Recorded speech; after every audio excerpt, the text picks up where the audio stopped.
Hello, welcome to all of you, my friends. Today I record this lecture for JKSB perspective, especially JKP Constable and other state exams as well. I hope you will enjoy and feel the difference. So stay connected and subscribe the channel. आज हम fundamental rights के बारे में जानेंगे जो बहुत ही important topic है JKSB exam के हवाले से भी और स्टेट सिविल सर्विस एग्ज़ाम्स के हवाले से भी बहुत ही इंपॉर्टेंट है। आप लोगों को पता होगा फंडामेंटल राइट्स हमारे लिए बहुत ही बेसिक है, बहुत ही बेसिक, जिसके बगैर हम ऑलराउंड डेवलपमेंट नहीं कर सकते हैं। इसके बगैर हम ऑल राउंड डेवलपमेंट नहीं कर सकते। इसको सोल एंड हार्ट माना जाता है, बहुत ही बेसिक माना जाता है हमारे कॉन्स्टिट्यूशन में। तो फंडामेंटल राइट्स जो है ये पार्ट 3 में आर्टिकल 12 से लेकर के 35 आर्टिकल तक इसमें रखा गया है, यानी कि 12 से लेकर के 35 आर्टिकल पार्ट 3 में इसको दाखिल किया गया है। It was incorporated in part 3 under article 12 and 35। तो इस कॉन्स्टिट्यूशन को मैग्ना कार्टा भी कहते हैं, मैग्ना कार्टा ऑफ इंडिया भी कहते हैं। क्यों कहते हैं? बिल ऑफ राइट्स क्या होते हैं, कहाँ से लाए, इसका बैकग्राउंड क्या है, इसकी एप्लीकेशंस क्या है, हर एक चीज़ को हम यहाँ पर डिस्कस करेंगे, हर एक पॉइंट को यहाँ पर इलाबरेट करेंगे इस वाले लेक्चर में। तो आप बने रहिए। तो सबसे पहले आप जानो हमारे कॉन्स्टिट्यूशन को कहा जाता था, हमारे कॉन्स्टिट्यूशन को कहा जाता है Magna Carta of India. Magna Carta, तो part 3 of Indian constitution describes it as the Magna Carta of India. हमारे कॉन्स्टिट्यूशन को क्या कहा जाता है? Magna Carta of India. क्यों कहा जाता है? एक्चुअली मैग्ना कार्टा जो है ना, किंग जॉन था इंग्लैंड में 1215 में। ये बादशाह 1215 में इंग्लैंड में एक बादशाह था जिसका नाम था किंग जॉन। उस किंग जॉन ने क्या किया, उसने वहाँ पे एक कम्युनिटी रहती थी, उसके ज़माने में वहाँ पे एक कम्युनिटी रहती थी। उस कम्युनिटी को वहाँ पर कहता था बैरोन्स। ये बैरोन्स बहुत ही बैकवर्ड क्लास था और इसके लिए, इसको थोड़ा अच्छा करने के लिए, इनको थोड़ा राइट्स देने के लिए बैरोन्स कम्युनिटी को इंग्लैंड में किंग जॉन ने फर्स्ट रिटन डॉक्यूमेंट, कुछ डॉक्यूमेंट लाया और एक डॉक्यूमेंट लिखा और उस डॉक्यूमेंट में कुछ राइट्स इस इंग्लैंड के बादशाह ने दाखिल किया और उन्हीं फर्स्ट रिटन डॉक्यूमेंट को दुनिया में कहा गया मैग्ना कार्टा। Magna carta. और ऐसे ही हमने भी हमारे इंडिया में सिटीजन्स के लिए एक चैप्टर रखा गया जिस चैप्टर को हम कहते हैं फंडामेंटल राइट्स। तो फंडामेंटल राइट्स का जो चैप्टर है ये वैसा ही है जैसे बैरोन्स के लिए मैग्ना कार्टा था इंग्लैंड में। Okay, got it. तो इसीलिए हमारे इस कॉन्स्टिट्यूशन को कहा जाता है मैग्ना कार्टा ऑफ इंडिया।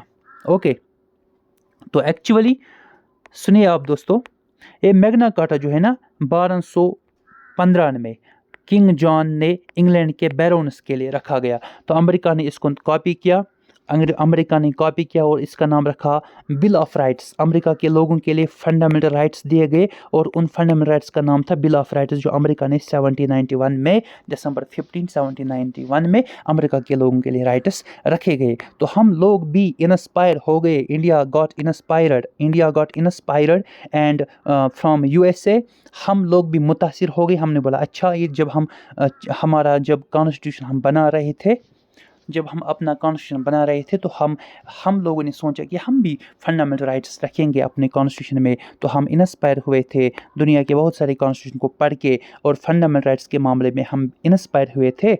तो फ्रॉम USA से इंस्पायर हुए थे और इंडिया ने क्या किया, India borrowed bill of rights change into fundamental rights. India ने बारो किया, इंडिया ने लाया बिल ऑफ राइट्स को और चेंज किया फंडामेंटल राइट्स में एंड इनकॉर्पोरेटेड, और रखा इसको किसमें, पार्ट 3 में रखा गया। हमारे कॉन्स्टिट्यूशन के कितने पार्ट्स है? हमारे कॉन्स्टिट्यूशन के पार्ट 25 पार्ट्स है।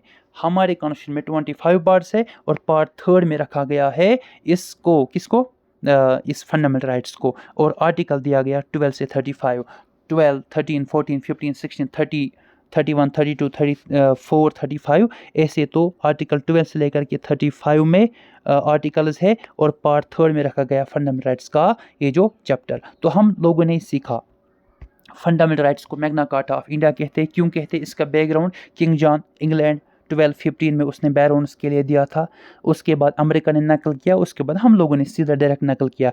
तो हम लोग फंडामेंटल राइट्स कहाँ से लाए? हम लोग लाए USA के कॉन्स्टिट्यूशन से और हमने इसको फंडामेंटल राइट्स का नाम दिया और पार्ट और पार्ट किस में रखा, पार्ट 3 में, और आर्टिकल 12 से 35। तो जानते हैं थोड़ा सा पहले हम कॉन्स्टिट्यूशन के बारे में जानेंगे, फिर उसके बाद में हर एक चीज़ डिस्कस करूँगा फंडामेंटल राइट्स के हवाले से।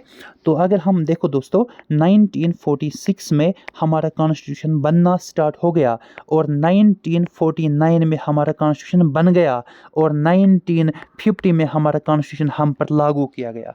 जानो जानो जानो, 1946 में हमारा कॉन्स्टिट्यूशन बनना स्टार्ट हुआ, 1949 में बन गया, और 1950 में हम पर अप्लाई हो गया।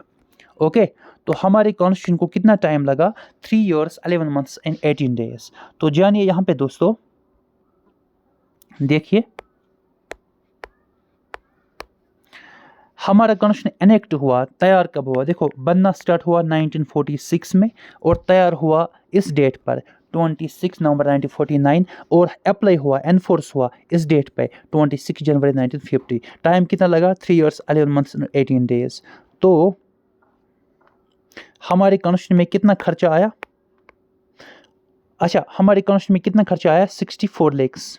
अच्छा हमारे कॉन्स्टिट्यूशन में कितने वर्ड्स थे उस वक्त, 145000 वर्ड्स इंग्लिश अल्फ़ाबेट्स में। तो पार्ट्स कितने थे, पहले थे 22 पार्ट्स, अब है 25 पार्ट्स इस टाइम। आर्टिकल्स कितने थे, पहले थे 395, अब है 470 आर्टिकल्स। शेड्यूल्स कितने थे, पहले थे 8 शेड्यूल्स, अब कितने हैं, अब है 12 शेड्यूल्स। और अपेंडाइसिस कितने हैं, 5। और अमेंडमेंट्स कितने हैं दोस्तों, अमेंडमेंट्स 106 अमेंडमेंट्स हमारे कॉन्स्टिट्यूशन में है इस टाइम करंटली।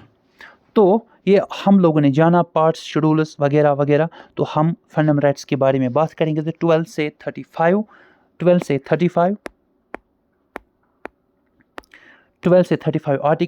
आर्टिकल्स कितने हैं, 470। लेकिन इनमें से 12 से 35 आर्टिकल किसके लिए बात कर रहा है, फंडामेंटल राइट्स के बारे में बात कर रहा है। पार्ट 3 में हमारी कॉन्स्टिट्यूशन में कितने पार्ट्स है, 25। और पार्ट 3 में क्या मिलेगा आपको, पार्ट 3 में मिलेगा हमें फंडामेंटल राइट्स। ऐसे पार्ट 4 में क्या मिलेगा, DPSP, directive principle of state policy. चलते हैं आगे, तो यहाँ पे चलते हैं, सीधा यहाँ पे चलते हैं। देखिए हमारे फंडामेंटल राइट्स क्यों ज़रूरी है हमारे लिए, फंडामेंटल राइट्स हमारे लिए ज़रूरी इसलिए है, it meant promoting ideal political democracy. हमारे फंडामेंटल राइट्स हमारे लिए इसलिए ज़रूरी है क्योंकि हमें पॉलिटिकल डेमोक्रेसी मिलती है। हम जो सिटीजन्स होते हैं, हम एम्पावर होते हैं। हम सिटीजन्स को फंडामेंटल राइट्स के ज़रिए क्या मिलता है, पावर मिलता है। और गवर्नमेंट को क्या होता है, गवर्नमेंट को पावर नहीं मिलता है। गवर्नमेंट को फंडामेंटल राइट्स की वजह से पावर नहीं मिलता है, बल्कि पावर मिलता है सिटीजन्स को। ओके, तो गवर्नमेंट हम पर किसी भी तरीके का जुल्म नहीं कर सकता है क्योंकि हमारे पास क्या है, फंडामेंटल राइट्स। अगर कभी कभार गवर्नमेंट ऐसा लॉ बनाएगा जिससे हमारे फंडामेंटल राइट्स वायलेट हो जाएंगे, तो हम जा सकते हैं सुप्रीम कोर्ट, हम जा सकते हैं हाई कोर्ट, और अपनी फंडामेंटल राइट्स को वापस ला सकते हैं। इसलिए फंडामेंटल राइट्स ज़रूरी इसलिए है क्योंकि हम पर इसकी वजह से जुल्म नहीं होता है। अगर ना होता तो जुल्म हो जाता। तो प्रिवेंटिंग इनजस्टिस, इनइक्वलिटी से बचाता है, ऑपरेसिव रूल से बचाता है। ऑपरेसिव रूल मीन्स गवर्नमेंट हम पर जुल्म नहीं कर सकता है। Fundamental rights named so because provides guaranteed and protection of citizens. Fundamental rights हमारे लिए इसलिए ज़रूरी है क्योंकि ये गारंटी देता है हमें हमारे राइट्स में, और प्रोटेक्शन ऑफ सिटीजन्स, और सिटीजन्स को बचाता है गवर्नमेंट के जुल्म करने से। देखो हमारे पास राइट्स है ना, जिसको हम कहते हैं फंडामेंटल राइट्स। आप समझो यहाँ पे हमारे पास फंडामेंटल राइट्स है, ये हमारे पास एक किस्म के ऐसे राइट्स है जिनकी गारंटी देता है। कौन देता है गारंटी, इन सुप्रीम कोर्ट गारंटी देता है इसका। सुप्रीम कोर्ट आर्टिकल 32 में लिखा है, सुप्रीम कोर्ट आपको गारंटी देता है कि फंडामेंटल राइट्स आपको छीनेगा कोई नहीं। यू कैन मतलब government can not snatch fundamental rights. Government हमसे फंडामेंटल राइट्स नहीं छीनेंगे, हमें इस चीज़ की गारंटी देता है। कौन देता है गारंटी, सुप्रीम कोर्ट देता है गारंटी। ओके, लेकिन इमरजेंसी के टाइम थोड़ा सस्पेंड होता है फंडामेंटल राइट्स, वो हम अभी करेंगे डिस्कस डिटेल के साथ। तो इतना तो हम लोगों ने जाना। तो फंडामेंटल राइट्स हमारे लिए इसीलिए बहुत ही ज़रूरी है, और इन फंडामेंटल राइट्स की वजह से हम क्या कर सकते हैं, ऑल राउंड डेवलपमेंट। हम पर किसी भी किस्म का दबाव, गवर्नमेंट का दबाव नहीं बनेगा, गवर्नमेंट का जुल्म नहीं हो पाएगा। हम अपनी पर्सनैलिटी को एट द कल्मिनेशन, हम अपनी पर्सनैलिटी को बहुत ही अब तक ले सकते हैं। हमें क्या होगा, ऑल राउंड डेवलपमेंट होगा, स्पिरिचुअल, इंटेलेक्चुअल, मोरल डेवलपमेंट होगा, एजुकेशनल डेवलपमेंट होगा, इकोनॉमिक डेवलपमेंट होगा। इन फंडामेंटल फंडामेंटल राइट्स को लेकर के। इसीलिए फंडामेंटल राइट्स को कहते हैं सोल ऑफ द कॉन्स्टिट्यूशन। हमारे फंडामेंटल राइट्स क्या है? कॉन्स्टिट्यूशन का एक सोल है। तो चलते हैं दोस्तों, ये देखो फंडामेंटल राइट्स, यहां पे आपको समझना पड़ेगा।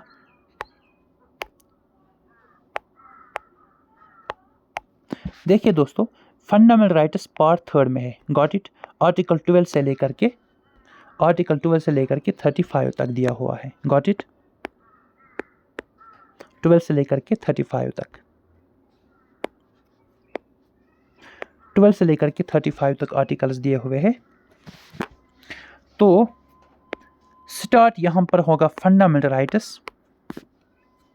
फंडामेंटल राइट्स 12 से लेकर के 35 तक दिया हुआ है।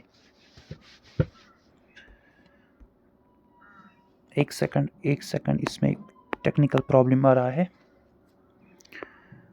12 से लेकर के 35 तक आर्टिकल्स दिए हुए हैं, पार्ट 3 में दिया हुआ है। लेकिन सिटीजन्स के लिए जो आर्टिकल्स है ना, वो 14 से लेकर के 32 तक। सिटीजन्स के लिए 14 से हम पढ़ते हैं 32 आर्टिकल तक, सारे के सारे इसमें जितने फंडामेंटल राइट्स है वो सिटीजन्स के लिए आते हैं और एलियंस के लिए भी आते हैं।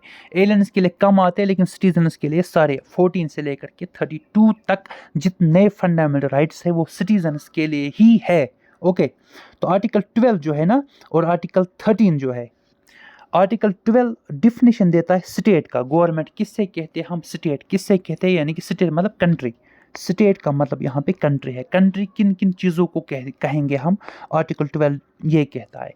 तो स्टेट सिटीजन्स के ऊपर किसी भी किस्म का जुल्म नहीं कर सकता है। ये किस में लिखा है?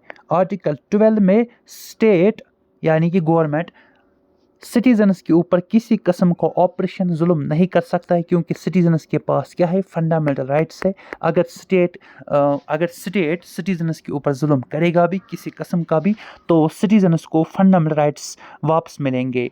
अगर स्टेट फंडामेंटल राइट्स की वायलेशन करेंगे सिटीजन्स को, तो सिटीजन्स अपना फंडामेंटल राइट्स ला सकते हैं, वो मूव कर सकते हैं supreme court. Citizens supreme court जा सकते हैं या सिटीजन्स हाई कोर्ट जा सकते हैं और अपने फंडामेंटल राइट्स को वापस ला सकते हैं। ओके, यहाँ पे आपको दोस्तों समझना पड़ेगा 14 से लेकर के 32 तक सारे आर्टिकल सिटीजन्स और एलियंस के लिए है, लेकिन आर्टिकल 12 स्टेट की डिफिनेशन देता है। आर्टिकल 13 लॉ की डिफिनेशन देता है। लॉ मगर नेगेटिव लॉ मगर लगे नेगेटिव लॉ। फॉर एग्जांपल देखिए दोस्तों,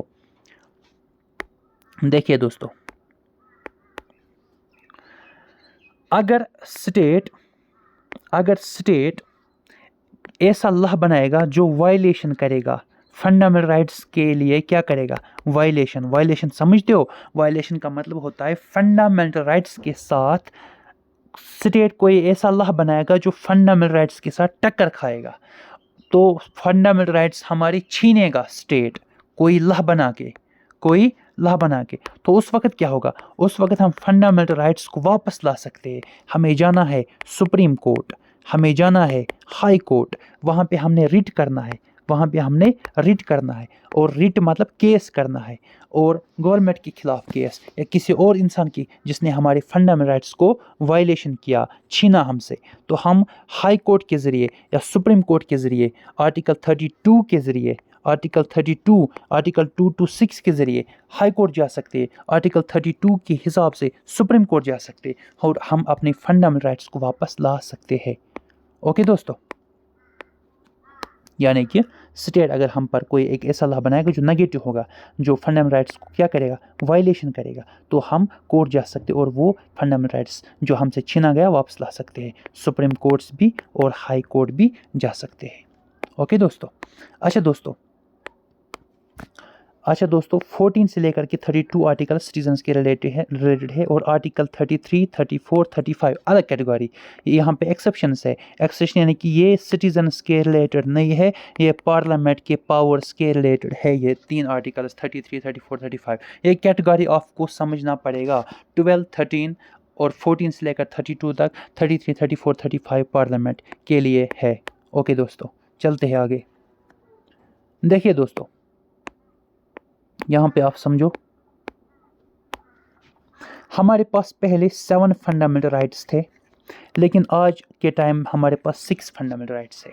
6 क्यों है? क्योंकि ये जो एक फंडामेंटल राइट था ना हमारे पास, वो था right to property. Right to property उसको डिलीट किया गया, उसको डिलीट किया गया। ओके दोस्तों, आप ऐसे जानो, हमारे पास 7 फंडामेंटल राइट्स थे पहले, आज हमारे पास 6 फंडामेंटल राइट्स है। एक क्यों डिलीट, एक कहाँ गया? एक डिलीट हुआ, उसका नाम था right to property. Right to property, right to property, और वो 31 आर्टिकल में था। 31 आर्टिकल को फिर किया गया डिलीट। और कहाँ पे डिलीट किया, कब किया गया, सब जानेंगे हम। देखिए, originally there were 7 fundamental rights, but right to property को डिलीट किया गया जो आर्टिकल 31 में था, और एक अमेंडमेंट किया गया। अमेंडमेंट मतलब होता है जब हम अपने कॉन्स्टिट्यूशन को कोई चीज़ प्लस करेंगे या कोई चीज़ माइनस करेंगे। किसी चीज़ को प्लस किया जाता है या किसी चीज़ को माइनस किया जाता है। जब ऐसा किया जाता है हमारे कॉन्स्टिट्यूशन में, तो उससे हम कहते हैं amendment.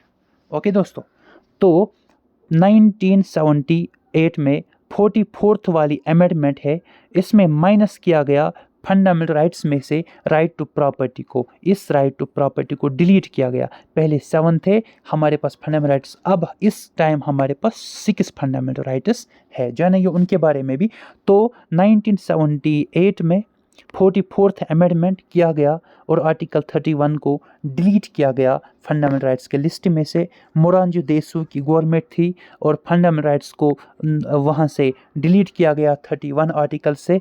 And incorporated legal right, अब इसको क्या बनाया गया? लीगल राइट बनाया गया। अब ये फंडामेंटल राइट नहीं है, अब क्या है? अब ये लीगल राइट है। फंडामेंटल राइट्स क्या है? अब लीगल राइट। पहले फंडामेंटल राइट था, अब क्या है? Legal right. और इसको यहाँ से निकाला गया आर्टिकल 31 से और रखा गया इसको 300A में और पार्ट 12 में रखा गया। निकाला गया पार्ट 3 में आर्टिकल 31 से और रखा गया पार्ट 12 में आर्टिकल 300A से, आर्टिकल 300A में पार्ट 12 में of constitution. Now there are 6 fundamental rights of India. तो हमारे पास कॉन्स्टिट्यूशन ऑफ इंडिया में 6 फंडामेंटल राइट्स मौजूद है। तो वो कौन है? वो फंडामेंटल राइट्स आप यहाँ पर देख सकते हो। ये हमारे पास फंडामेंटल राइट्स रहते हैं हमारे सिटीजन्स के लिए। तो सबसे पहला fundamental right, right to equality, जो आर्टिकल 12 से 18 तक आता है। 12 और 13, 12 स्टेट की डिफिनेशन देता है, 13 नेगेटिव लॉ की डिफिनेशन देता है। नेगेटिव लॉ की डिफिनेशन, अगर कोई ऐसा लॉ बने, हमारा गवर्नमेंट या हमारा पार्लियामेंट ऐसा लॉ बनाए जो इन सारे फंडामेंटल राइट्स को वायलेशन करे, तो उस लॉ को क्या किया जाएगा? उस लॉ को ज़ीरो माना जाएगा, उस लॉ को नेगेटिव माना जाएगा, उस लॉ को अप्लाई नहीं किया जाएगा, उस लॉ को नल एंड वाइड किया जाएगा। ओके दोस्तों, तो आजकल के टाइम में हमारे पास फंडामेंटल राइट्स है। There are only 6, 1 2 3 4 5 6, sorry 1 2 3 4 5 and 6। ये वाला जो है राइट टू प्रॉपर्टी, इसको डिलीट किया गया है। राइट टू प्रॉपर्टी आर्टिकल 31 में था, डिलीट किया गया है और इस पार्ट में आज मौजूद नहीं है। कहाँ पे मौजूद है? 300A में और पार्ट 12 में कॉन्स्टिट्यूशन के फंडामेंटल राइट्स लीगल राइट की तरह मौजूद है। तो दोस्तों देखिए, राइट टू इक्वलिटी आर्टिकल 14 से 18 तक, इसमें पढ़ना है 14, 15, 16, 17, 18। तो दूसरा क्या है? राइट टू फ्रीडम 19 से 22, right against exploitation 23, 24, right to freedom of religion 25, 28, right cultural and education right article 29 और 30 में, राइट टू प्रॉपर्टी आर्टिकल 31 ये डिलीटेड है, और right to constitutional remedies article 32 में है दोस्तों। तो दोस्तों हम अब इन्हीं फंडामेंटल राइट्स को 14 से लेकर के 32 तक, फिर 33, 34, 35 जानेंगे यहाँ पे डिटेल के साथ। ओके दोस्तों,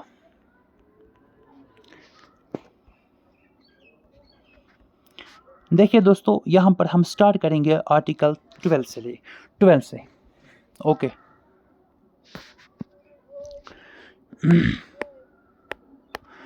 आर्टिकल 12 डिफिनीशन देता है स्टेट का, यानी कि सेंट्रल गवर्नमेंट, स्टेट गवर्नमेंट, इन सब को स्टेट कहेंगे। सेंट्रल गवर्नमेंट को भी, ये भी स्टेट का पार्ट है, स्टेट गवर्नमेंट स्टेट का ही पार्ट है। ओके, ये देखो लेजिस्लेचर, ये देखिए आप, पार्लियामेंट में क्या होता है, लोकसभा, राज्यसभा, ये भी स्टेट का पार्ट है।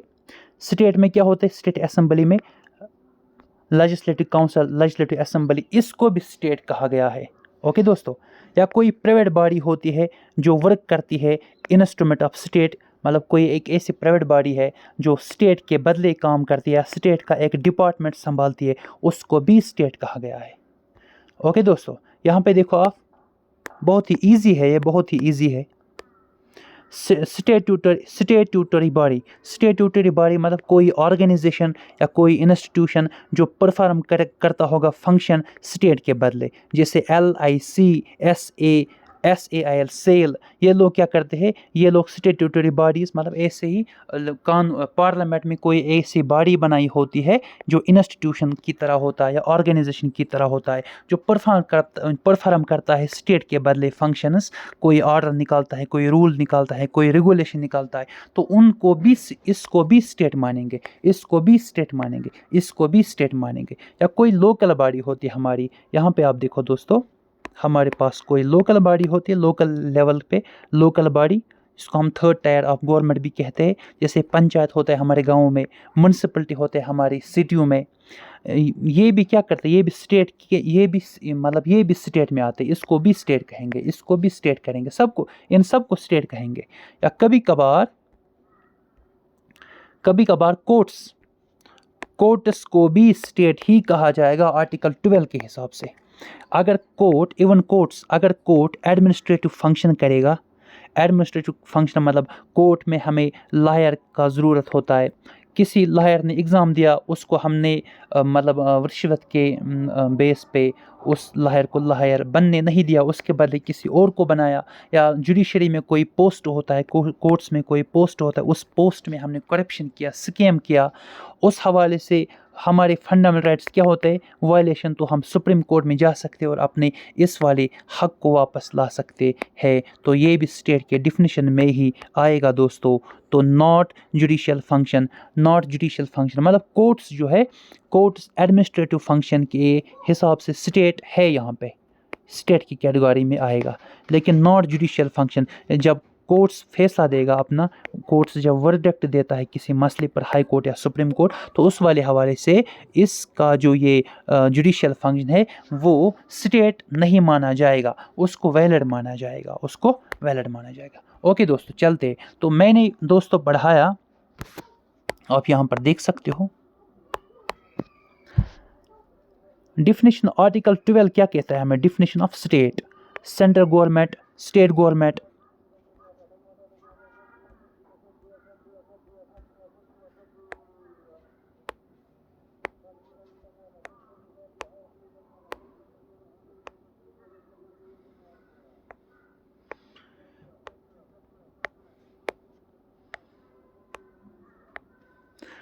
Central government, state government, central government, state government, private bodies, stationary bodies या लोकल बॉडीज़, एवं कि कभी कभार कोर्ट्स भी, इन सब को कहा गया है स्टेट अंडर आर्टिकल 12। तो इन सब को स्टेट माना जाएगा। अब देखो दोस्तों, यही स्टेट या इनमें से कोई भी बॉडी अगर ऐसा कुछ करे कि फंडामेंटल राइट्स हमारे छीने, तो हम कहाँ जाएगा, हम सुप्रीम कोर्ट में जाएंगे और आर्टिकल 32 के हिसाब से हम सुप्रीम कोर्ट में अपना फंडामेंटल राइट्स वापस ला सकते हैं रिट के थ्रू। वो बोलूँगा मैं, हम पढ़ेंगे रिट्स। और अब अगर हम सुप्रीम कोर्ट नहीं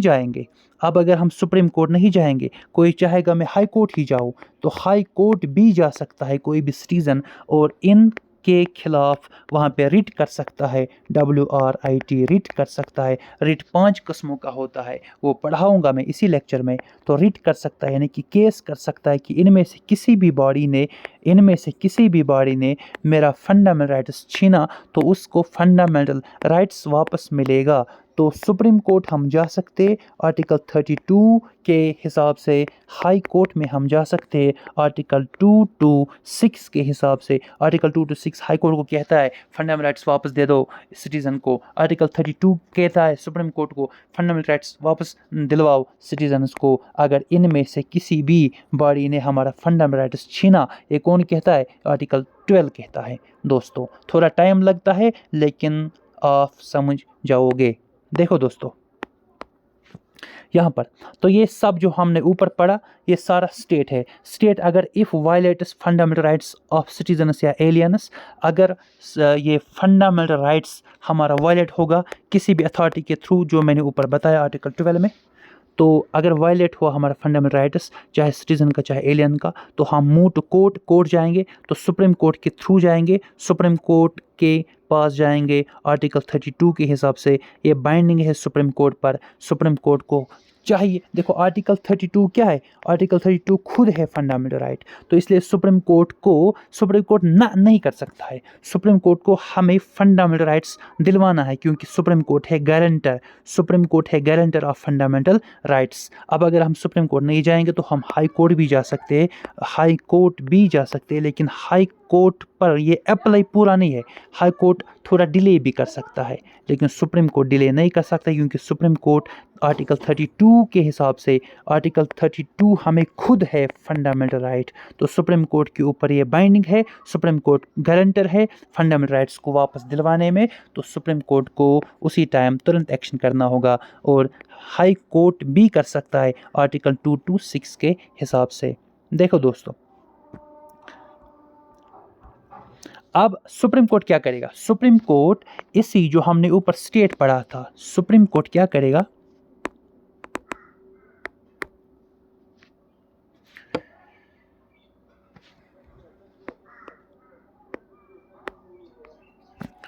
यही सुप्रीम कोर्ट रिट कर issuing writ against state under article 32 and article 226। High court हो या सुप्रीम कोर्ट हो, ये स्टेट को इशू करेगा रिट,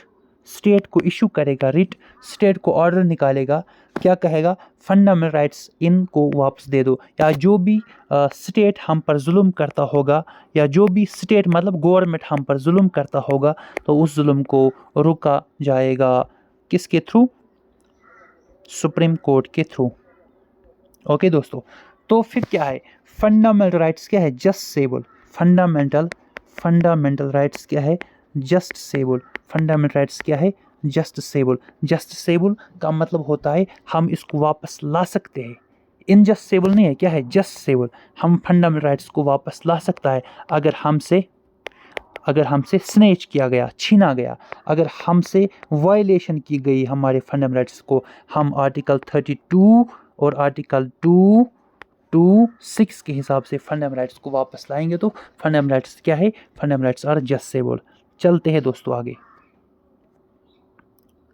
यहाँ पे देखो दोस्तों, आर्टिकल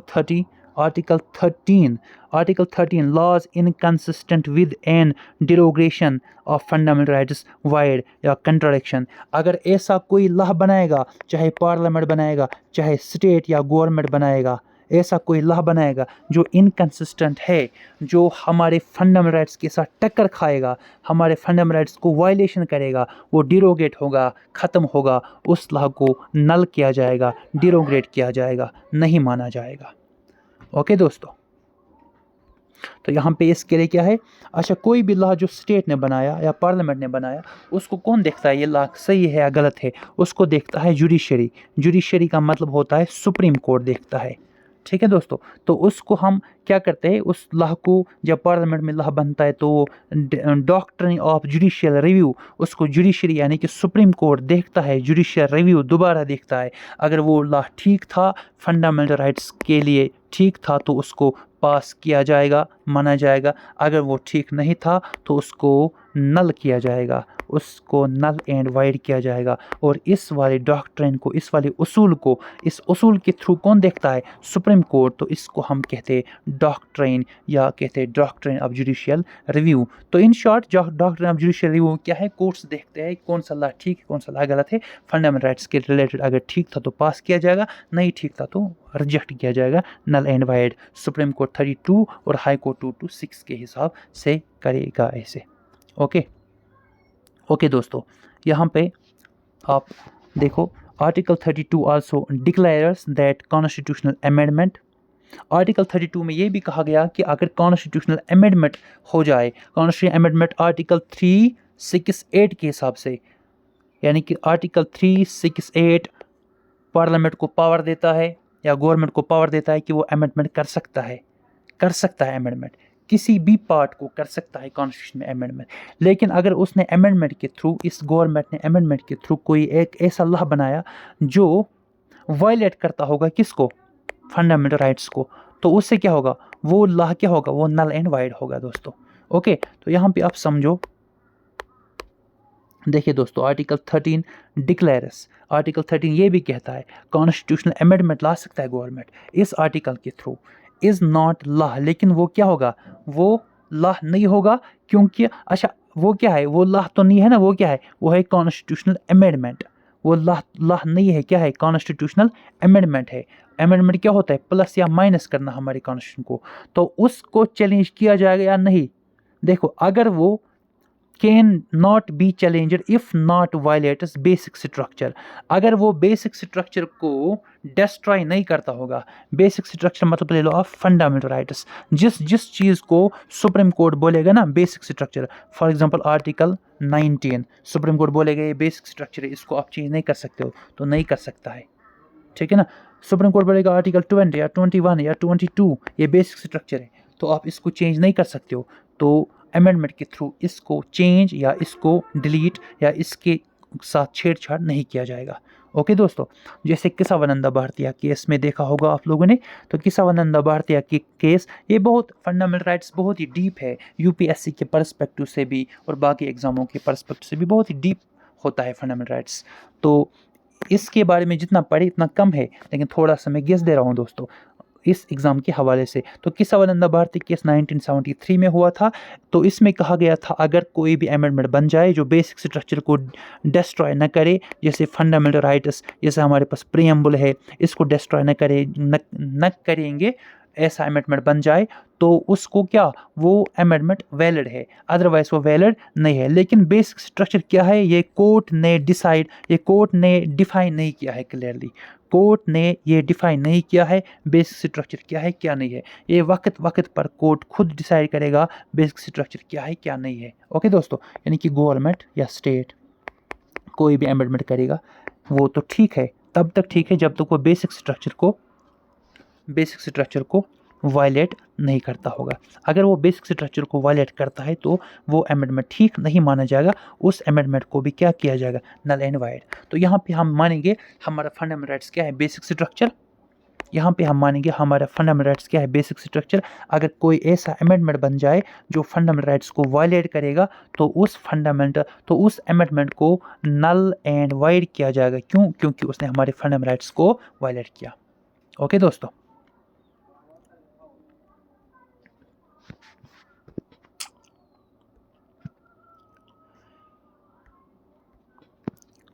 अच्छा दोस्तों, यहाँ पे देखो सिटीजन्स को फंडामेंटल राइट्स मिलते हैं और सिटीजन्स का पावर बहुत ज़्यादा होता है।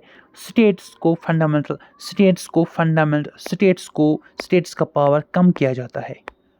देखिए दोस्तों, सिटीजन्स को फंडामेंटल राइट्स दिए जाते हैं और सिटीजन्स का पावर ज़्यादा होता है, और स्टेट्स को पावर छीनते हैं हम फंडामेंटल राइट्स के थ्रू। तो यहाँ पे सिटीजन्स का पावर ज़्यादा होता है, यानी कि पॉजिटिव पावर है सिटीजन्स को, स्टेट को क्या है, नेगेटिव पावर है। तो स्टेट से हम पावर छीनते हैं, स्टेट हमारे फंडामेंटल राइट्स के साथ छेड़छाड़ नहीं कर सकता है। ओके दोस्तों, अच्छा दोस्तों, फंडामेंटल राइट्स क्या है, सैक्रोसेंट या परमानेंट। फंडामेंटल राइट्स परमानेंट नहीं है, फंडामेंटल राइट्स सैक्रोसेंट नहीं है, यानी कि फंडामेंटल राइट्स परमानेंट नहीं है। परमानेंट क्यों नहीं है, क्योंकि ये कॉन्स्टिट्यूशनल अमेंडमेंट के थ्रू हम चेंज कर सकते हैं, लेकिन बेसिक स्ट्रक्चर को छेड़छाड़ करने के बगैर। और फंडामेंटल राइट्स क्या है, इमरजेंसी के टाइम फंडामेंटल राइट्स सस्पेंड होता है, फंडामेंटल राइट्स इमरजेंसी के टाइम सस्पेंड होता है। हमारे पास इमरजेंसी के टाइम आर्टिकल 20 और आर्टिकल 21 रहता है। ओके दोस्तों, यहाँ पे आप समझ सकते हो दोस्तों, हमारे पास जो फंडामेंटल राइट्स है ये परमानेंट नहीं है, परमानेंट हमेशा के लिए नहीं है, बल्कि कॉन्स्टिट्यूशन अमेंडमेंट के थ्रू थोड़ा सा इसमें चेंजिंग कर सकते, लेकिन बेसिक स्ट्रक्चर के साथ हमें छेड़छाड़ नहीं करना है। बेसिक स्ट्रक्चर जिसको सुप्रीम कोर्ट बोलेगा उसको बोलेगा, ठीक है। Not absolute qualified. हमारे पास जो फंडामेंटल राइट्स है ये एब्सोल्यूट नहीं है, हमारे पास एब्सोल्यूट पावर नहीं है, नेगेटिव पावर और प्लस पॉजिटिव पावर हमारे पास नहीं है, बल्कि क्वालिफाइड है, ठीक ठाक है। हमारे पास फंडामेंटल राइट्स है, ठीक ठाक है, हम उसको किसी हद तक एंजॉय कर सकते हैं, लेकिन उसको हम नेगेटिव में नहीं ले सकते। हमारे पास फंडामेंटल राइट्स है, उसको हम नेगेटिव में नहीं ले सकते। उसके लिए रखा है फंडामेंटल ड्यूटीज़। उसके लिए में हमारे पास फंडामेंटल राइट्स के साथ साथ हमें मानना पड़ेगा फंडामेंटल ड्यूटीज जो आर्टिकल 51A में रखा गया है। ओके दोस्तों, तो फंडामेंटल राइट्स क्या है? एब्सोल्यूट नहीं है, बल्कि क्या है? क्वालिफाइड। तो फंडामेंटल राइट्स को हम अमेंडमेंट के थ्रू चेंज कर सकते हैं, हाँ कर सकते हैं, लेकिन बेसिक स्ट्रक्चर को छेड़छाड़ नहीं करना है। बेसिक स्ट्रक्चर मीन्स प्रीएम्बल के साथ नहीं छेड़ना है। फंडामेंटल राइट्स के जो हमारी कोर आर्टिकल्स उनको हम डिलीट नहीं कर सकते हैं। ओके, इमरजेंसी के टाइम आर्टिकल 352 और 360 में, आर्टिकल 360 ये आर्टिकल्स हमारे इमरजेंसी के टाइम लागू होते हैं। तो अगर हमारे पास कभी कभार एक्सटर्नल हमारी कंट्री के ऊपर एक्सटर्नल एग्रेशन हो गया, हमला हो गया, वार हो गया, या आर्मड रिबिलियन हो गया हमारे कंट्री में, सिविल वार हो गया हमारे कंट्री में, उस वक्त फंडामेंटल राइट्स को कुछ टाइम तक सस्पेंड किया जाता है और आर्टिकल हमारे पास 20 और 21 रहता है। इसके बगैर जितने आर्टिकल्स फंडामेंटल राइट्स के हैं वो सारे क्या होते हैं? Suspended. Fundamental rights can suspend except article 20 and 21 दोस्तों। तो ये हो गया दोस्तों। अच्छा दोस्तों, इसके बारे अब हमने क्या पढ़ा दोस्तों? हमने आर्टिकल 12 और आर्टिकल 13 के बारे में जाना। अब हम आर्टिकल 14 से 32 या 35 तक अगले वाले लेक्चर में पढ़ेंगे। तब तक के लिए बाय।